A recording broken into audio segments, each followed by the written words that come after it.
मुझे फर्क नहीं पड़ता कि हिंदू लड़ रहा है, मुझे फर्क नहीं पड़ता कि मुसलमान लड़ रहा है। वाह वाह। मुझे सोच इस बात की है कि हिंदुस्तान लड़ रहा है। जो सुकून अब तक मिला नहीं उसे क्या ही ले जाओगे, मेरी जिंदगी एक कोरा पन्ना है, इसमें से क्या ही चुरा पाओगे। और वो 4 दिन भी तेरी संगत के हंस कर के ना काट सके। अब वही पुरानी यादें हैं, वही किस्से बेवफाई के। सीमा पर खड़े जवान औरों से लड़ रहे हैं और हम हिंदू मुस्लिम करके खुद में ही मर रहे हैं।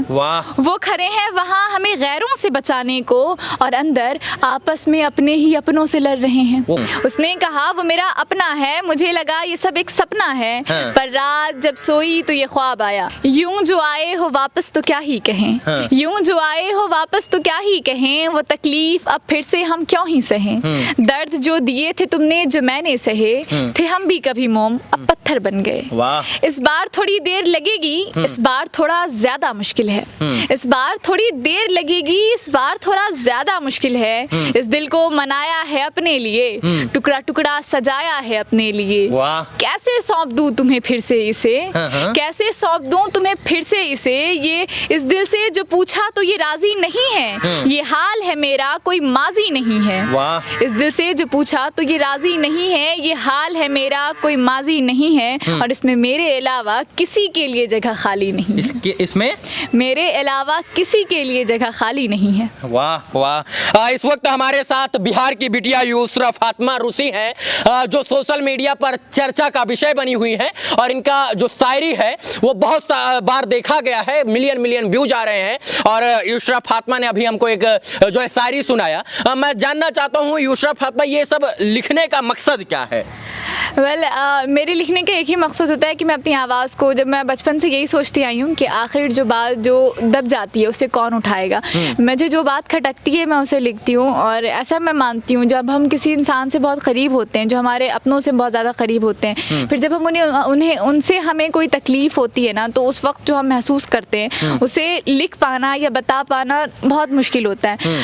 हमें लगता है कि कुछ हो रहा है हमारे साथ, हम समझा नहीं पाते हैं कि हम क्या महसूस कर रहे हैं, पर वो हम महसूस करते हैं, है ना। और वो तकलीफ, वो अजियत को मैंने लिखने की कोशिश की अपने, जो महसूस करते हैं उसी को लिख देती हैं। मतलब जो चीजें सबको बताई नहीं जा सकती हैं, सबको सुनाई नहीं जा सकती है, वो शब्दों के माध्यम से लिख देती हैं। नहीं, जो चीज सब बता नहीं पाते हैं, सब समझा नहीं पाते हैं, लोग दूसरे को समझा नहीं पाते हैं कि वो अपनी किस कंडीशन से गुजर रहे हैं, किस कंडीशन में, किस सिचुएशन में है, मैंने उसे लिखने की कोशिश की। औरों की बात को, अपनी नहीं, औरों की बात को, मतलब पूरी दुनिया की बातों को अपने अल्फाजों में समेटने का प्रयास किया है। मैं चाहूंगा कि एक और जो है आप शायरी सुनाए, क्योंकि आपकी जो चर्चा है वो इंटरनेशनल लेवल पे हो रही है, अंतरराष्ट्रीय लेवल पर, क्योंकि आपका बहुत सारा वीडियो जो है बॉलीवुड के बहुत सारे कलाकारों ने अपने सोशल मीडिया प्लेटफॉर्म से शेयर किया है। तो मैं चाहूंगा एक और जो आपके बहुत ही दिल के करीब है। बिल्कुल, एक है कि उसने कहा वो मेरा अपना है, उसने कहा वो मेरा अपना है, मुझे लगा ये सब एक सपना है। उसने कहा वो मेरा अपना है, मुझे लगा ये सब एक सपना है, पर रात जब सोई तो ये ख्वाब आया, पर रात जब सोई तो ये ख्वाब आया कि इसी ने मारा था खंजर, इस बार इससे बचना है, इस बार इससे बचना है। वाह वाह। कहाँ से लिख दिया ये सब, कहाँ से जुनून आता है? थॉट प्रोसेस है ये सब, थॉट। तो जुनून कहाँ से आता है? जुनून जब आप किसी चीज को करने की कोशिश करें तो वो खुद जुनून खुद से आ जाता है अंदर में। आप कोशिश करके देखें। एक आपकी उम्र है 14 साल, आप बोल रहे हैं तो आप में जुनून आ रहा है क्योंकि आप वो चीज कर रहे हैं जो आपको पसंद है, तो फिर मुझ में जुनून आता है जब मैं वो करती हूँ जो मुझे पसंद है। वाह वाह वाह। कुछ हम चाहते हैं कि सुनाए जो एकदम से दिल को लग जाए और आदमी कहे वाह, जो है रूसी वाह। एक ये सुनाती हूँ। रात अंधेरी और तन्हाई सहेली थी, रात अंधेरी और तन्हाई सहेली थी, दुख की प्याली साथ लिए जिंदगी मानो पहेली थी। वाह। और वो 4 दिन भी तेरी संगत के हंस कर के ना काट सके। अब वही पुरानी यादें हैं, वही किस्से बेवफाई के, वही किस्से बेवफाई के। वाह वाह। जो है ये कब लिखा आपने? ये मेरा न्यू है, ये मैं 10th स्टैंडर्ड में लिखा था मैंने। अच्छा, कितनी जो है कविताएं या शायरी अभी तक आप लिख चुकी हैं? Almost 500-600 plus. लाइक मैं बचपन से लिख रही हूँ, मुझे काउंट नहीं किया है मैंने कभी। हाँ। और मेरा ये भी नहीं है कि मैं एक सिलेक्टेड डायरी में लिखूँ, ऐसा कोई मेरा ये नहीं है। मुझे जब याद कुछ बनता है, दिमाग में आता है, तो जहाँ सामने जो कॉपी जो पेन दिखता है उस पर लिखा, रख दिया, बात ख़त्म। एक मैं आपको सुना देती हूँ, फिर से बेटियों पे ही सुना देती हूँ। ये मैंने लिखा था कि ये काफ़ी छोटे उम्र में मैंने ये लिखा था, लेकिन मुझे याद नहीं है कि मैंने कब लिखा था, लेकिन मुझे ये भी नहीं याद है कि मैंने लिखा कब था। लेकिन याद है, कॉपी में मुझे मिली हुई दिखी तो समझ में आया। हाँ, कि ये था कि हाँ मैं बेटी हूँ, हाँ मैं बेटी हूँ, तो क्या मेरा कोई सम्मान नहीं है? हाँ मैं बेटी हूँ, तो क्या मेरा कोई सम्मान नहीं है? दुनिया में आने से पहले ही समाज के सिद्धांतों से लड़ती हूँ। आ जाऊँ इस दुनिया में तो भी सम्मान से नहीं रह पाती हूँ। क्यों तुमको मेरी पहचान नहीं है? क्या फायदा ऐसे सिद्धांतों का? आ जाऊँ इस दुनिया में तो भी कोई मान नहीं है। क्यों चाहे बेटे कुछ भी हो, उनकी ही मान है। हम पर भरोसा करके देखो, हम उनके ही समान हैं। वाह वाह, बहुत अच्छा लिखती हैं आप सच मायने में। जो है कहीं ना कहीं आपकी जीवा पे, आपके कंठ पे माँ सरस्वती का वास है, और कहीं ना कहीं उनकी कृपा है तो शायद से ये ऐसे शब्द निकल पाते हैं। ऐसा लगता है कि नहीं? हो सकता है। चलिए, बहुत अच्छी बात है, क्योंकि जो इनको चीजें मिल गई हैं इतनी कम उम्र में, वो शायद से किसी किसी को मिल पाती हैं। मुझे मिटाकर तुम क्या ही पाओगे? मुझे मिटाकर तुम क्या ही पाओगे? हम हैं कहीं के खाक, क्या खाक खाक कर जाओगे? वाह। और मैं तन्हा तो बरसों से हूँ, मैं तन्हा तो बरसों से हूँ, और क्या ही तन्हा कर पाओगे? मुझे मिटाकर तुम क्या ही पाओगे?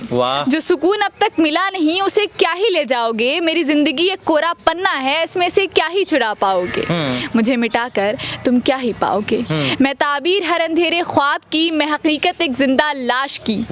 मैं ताबीर हर अंधेरे ख्वाब की, मैं हकीकत एक जिंदा लाश की। मुझे कैसे बदल पाओगे? मुझे कैसे मिटा पाओगे? और मुझे मिटाकर तुम क्या ही पाओगे? जो है शायर किसको मिटाने की बात कर रहा है यहाँ पर? इंसान के वजूद को। इंसान कई बार वक्त और हालात इंसान को वो बनने पर मजबूर कर देते हैं जो वो नहीं होता है, और वो फिर वो अपनी उस शनाख्त को अपनी पहचान बना करके अपने आप को ही खो देता है। तो जो इंसान पहले से ही सब कुछ खो चुका है, वो आखिर क्या खोएगा? जी। तस्लीम कर चुकी हूँ तन्हाई को अब मुकद्दर, खुश हूँ कि धोखे के भीड़ में नहीं। ये जो नया साथी है कुछ अच्छा सा लगा, नाम तन्हाई जो सुना कुछ अपना सा लगा। यूं तो लड़ चुकी हूँ जंग में खुद से ही कई दफा, पर खुद से लड़ी जंग में हासिल क्या ही होगा? ना जीत की खुशी ना हार से खफा, हर बार देती हूँ खुद को एक नया फलसफा। पर इस दफा की जंग में कुछ मुझे भी है मिला, तन्हाई ही सही पर चलो कुछ तो है मेरा। ये सब चीजें जो है आपने कहाँ से लिखी, कहाँ से याद हो गए आपको? वेल, ये मैंने खुद लिखी है, ये मेरे खुद के थॉट्स हैं। तो मुझे जो भी मैं सोचती हूँ, जो चीज़ मुझे ये करना रहता है, तो उसे मैं पंक्तियों में पिरो देती हूँ। तो 14 साल आपकी उम्र है, छोटा सा इतना बड़ा दिमाग है, इन दिमाग में इतनी सारी बातें कहाँ से घुस गई? वेल, दिमाग बिल्कुल छोटा नहीं होता है, साइज़ की बात आप कर लीजिए, लेकिन ऐसे दिमाग आपका अगर यूज़ करना चाहे तो आप नहीं कर सकते। अगर आप साइंस के अकॉर्डिंग जाए तब तो बिल्कुल नहीं। मैं उस शाम के इंतज़ार में हूँ, मैं उस शाम के इंतज़ार में हूँ जब तुम शर्मिंदगी से भरे होगे और मेरे सामने खड़े होगे। उस वक्त मुझसे नजरें तुम मिला न पाओगे, पछताओगे और खुद में ही डूबे चले जाओगे। कल खड़ी थी मैं जहाँ, कल तुम वहीं पाए जाओगे। फर्क सिर्फ इतना होगा कि अपनी सफाई में कुछ कह न पाओगे। जो मैंने कहा था वो याद आएगा, जो मैंने कहा था वो याद आएगा। एक एक बात, एक एक अल्फाज आएगा, और मेरी सच्चाई तुम्हारे आंसू बयां करेंगी।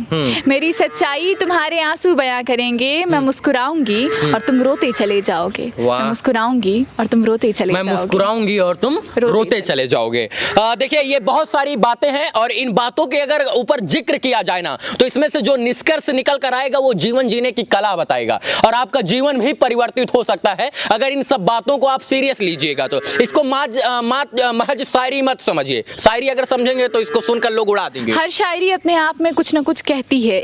जब आप एक कहानी लिखते हैं, तो आप सिर्फ एक कहानी लिखते हैं, लेकिन जब आप एक कविता लिखते हैं, जब आप एक शायरी लिखते हैं, अगर आप सच में उसके मीनिंग के साथ अगर आप उसे लिखें, तो वो उसकी हर पंक्ति में वो एक कहानी बयां करती है। तो जब एक कहानी अपने आप में कितना कुछ बताती है, तो फिर एक कविता अपने आप में कितना बताएगी। कविता की हर पंक्ति एक कहानी बयां करती है। अगर कुछ लिखा गया है तो कुछ सोच समझ कर लिखा गया होगा, ताकि उसका निष्कर्ष निकल सके। सुना इसके बाद मजनू बने और चले, ये चीजें नहीं है इनके शायरी में, ये चीजें नहीं है। बिल्कुल नहीं। अगर सोचिएगा तो आपका जीवन भी परिवर्तित कर सकते हैं। मेरी कोशिश यही है, मैं अपने से जो चीज़ मुझे खटकती है, जो चीज़ मुझे लगता है कि इस पे लिखा जाना चाहिए, तो मैं उस पर लिखती हूँ। मेरी कोशिश हमेशा ये रहती है कि मैं अपनी पोइट्रीज को सोसाइटी में एक आईने की तरह से रिप्रेजेंट करूँ। जी मतलब शायरी के माध्यम से लोगों के जीवन को परिवर्तित करना चाहती हैं। बिल्कुल। अच्छा, कई बार देखा गया है कि आपका एक हिंदू मुस्लिम या हिंदुस्तान के ऊपर जो है एक बहुत शायरी वायरल हुई। मैं चाहूंगा कि 2 पंक्तियां उसमें की जरा दर्शकों को सुनाएं। हाँ जी, एक मेरी पोइट्री थी कि मुझे सोच नहीं कि ये क्या हो रहा है, मुझे सोच नहीं कि ये क्या हो रहा है, मुझे फर्क नहीं पड़ता कि हिंदू लड़ रहा है, मुझे फर्क नहीं पड़ता कि मुसलमान लड़ रहा है। वाह, वाह। मुझे सोच इस बात की है कि हिंदुस्तान लड़ रहा है। मुझे सोच इस बात की है कि हिंदुस्तान लड़ रहा वाह, है। वाह। आज की लड़ाई पूरे भविष्य पर प्रभाव डालेगी, हिंदू मुस्लिम की लड़ाई पूरे हिंदुस्तान पर प्रभाव डालेगी। ये छोटे नन्हे बच्चे जो धर्म जाति से दूर हटकर सिर्फ दोस्ती का हाथ बढ़ाते हैं, कल इनके बीच धर्म दरार डालेगी। वाह। सीमा पर खड़े जवान औरों से लड़ रहे हैं और हम हिंदू मुस्लिम करके खुद में ही मर रहे हैं। वाह। वो खड़े हैं वहाँ हमें गैरों से बचाने को और अंदर आपस में अपने ही अपनों से लड़ रहे हैं। वो खड़े हैं वहाँ हमें गैरों से बचाने को और हम आपस में अपने ही अपनों से लड़ रहे हैं। तो मुझे सोच नहीं कि ये क्या हो रहा है, मुझे फर्क नहीं पड़ता कि हिंदू लड़ रहा है, मुझे फर्क नहीं पड़ता कि मुसलमान लड़ रहा है। मुझे सोच इस बात की है कि हिंदुस्तान लड़ रहा है। मुझे सोच इस बात की है कि हिंदुस्तान लड़ रहा है। और ये लाइनें इतिहास हैं, ये लाइनें सत्य मायने में अगर इनको परखा जाए और जांचा जाए तो कहीं ना कहीं ये सच्चाई है। हम देश में हिंदू मुस्लिम सिख जो है तमाम धर्मों के नाम पर, मंदिर मस्जिद के नाम पर लड़ते हैं और इसके बाद सोचते हैं कि हिंदू क्या है, मुस्लिम क्या है, मंदिर क्या है, गिरजाघर क्या है, मुसलमान कौन है, हिंदू कौन है। और ये लाइनें जो है ना, ये हिंदू मुस्लिम को नहीं, हिंदुस्तान को बता रही हैं, हिंदुस्तान को दर्शा रही हैं। क्यों? बिल्कुल।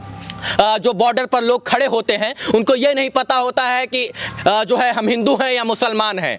उनको ये पता होता है कि हमारा देश हिंदुस्तान है और हम उसके लिए खड़े हैं, हम उसके बचाव और रख रखाव के लिए खड़े हैं और हम यहाँ अंदर हिंदू मुस्लिम में लड़ जाते हैं। बिल्कुल। अगर इन लाइनों को अपने आदमी जीवन में उतार ले तो हिंदू मुस्लिम तो कभी नहीं होगा। बिल्कुल, होना भी नहीं चाहिए। अगर आप इंडिया में रहते हैं तो आपको सबसे बड़ी प्रायोरिटी ये होनी चाहिए कि आप एक इंडियन हैं। आप ये मानिए कि आप एक इंडियन हैं, आप एक इंसान हैं। ह्यूमैनिटी बहुत बड़ी चीज होती है। आप अपनी इंसानियत को तरजीह दीजिए धर्म के ऊपर पर। कहने को तो ये शायरी थी, लेकिन सत्य मायने में शायरी नहीं बल्कि एक ऐसी लाइन थी जो जीवन जीने की कला बता रही थी और जीवन परिवर्तित करने की कला बता रही थी और हिंदुस्तान को हिंदुस्तान के रूप में बयां कर रही थी। ये लाइनें आपको मामूली नहीं लगनी चाहिए, क्योंकि ये बिटिया ने लिखा है, वो भी किसी बड़े कुल खानदान की नहीं, बिहार की बिटिया ने लिखा है। और ये शायरी और शायर अपने आप में जो है कहीं ना कहीं अद्भुत होते हैं और इनकी लाइनें जो हैं वो फिर से कहीं ना कहीं देश और समाज को बनाने में बहुत अहम भूमिका निभाते हैं।